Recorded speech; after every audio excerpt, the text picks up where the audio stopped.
I also noticed we have another of our dear friends, Colin, on this call. So Colin, happy to have you here, and we want you to share your perspectives as well.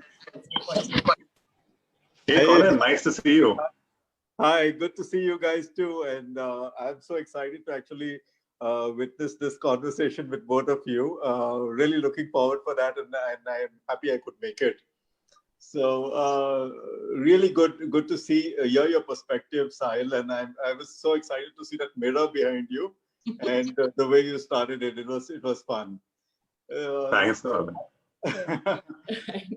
So Sahil, I was just thinking about hearing the conversation from where you started, and and Harini mentioned about filters and so on and so forth, and how's the and the impact to organizations and culture and so on and so forth.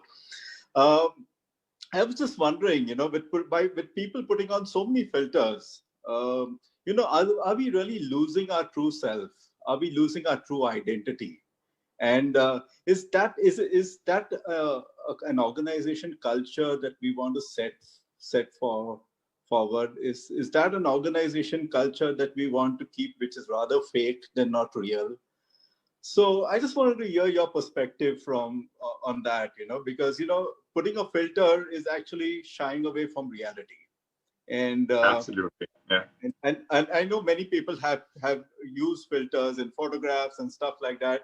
I never use one, but it's just that I feel reality is something that you must embrace. Reality is something that you must believe, and reality is something that you should live by.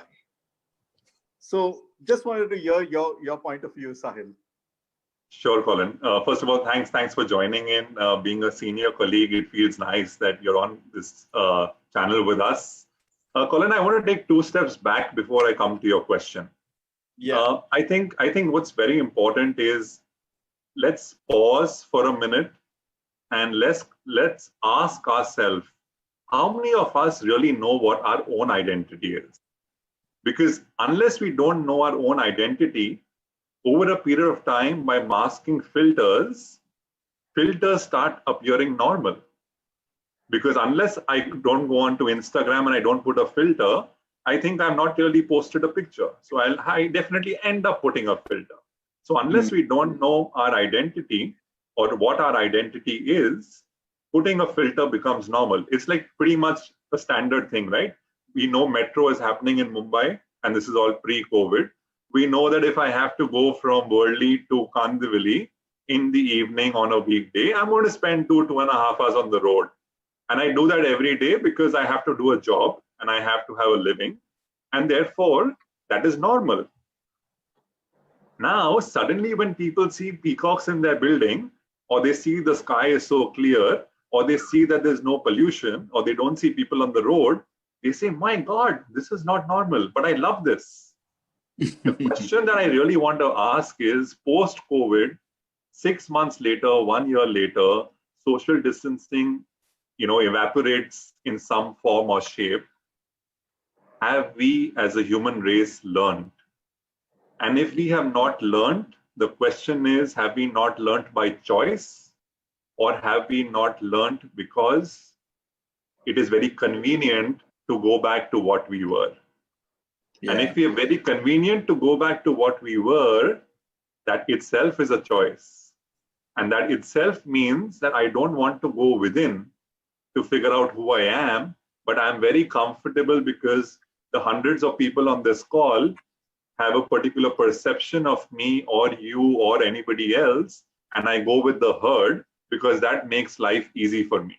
But if I have to be who I am, I will be subject to ridicule, I will be subject to questions, I'll be subject to laughter, I'll be subject to 100 other things. And to avoid, sorry, you're saying something. No, I was just, go ahead. Yeah, and so I'm saying to avoid all of that, I find it very comfortable not to even stand in the first 2 rows of the group fee, because then I'll get spotted. So I might as well go to the last row, even though I'm short.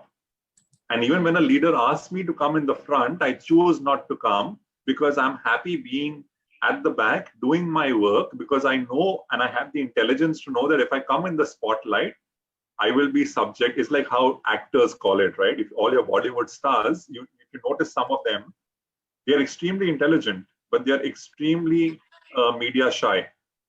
And the reason for that is because they know that the price that they have to pay of being a celebrity or being an actor is so high, being trolled, being questioned, saying, okay, otherwise you earn so much money, but you haven't donated a single rupee to the PM's Cares Fund. All those kind of things, right? So people rather say, I might as well focus my energy on my work and not get that publicity or popularity, and therefore maintain an identity that I am comfortable with. Absolutely. So it's all about maintaining what suits you, what you're comfortable with, what you feel that this is what you want to display at this particular with this particular type of audience. Yeah. And I think so what changes, Colin, is when the ecosystem changes, and this happens a lot with many people who shift jobs, move to different sectors, work with different bosses. When the ecosystem changes, people adjust, and people adjust because it's about survival. But when you leave them alone and it's nothing to do with survival, they generally end up being themselves. It's like a classic case, right? You do a focus group discussion with 50 people, they won't open up. You do a focus group with 4 friends over a couple of drinks outside office, and all the real stories come out.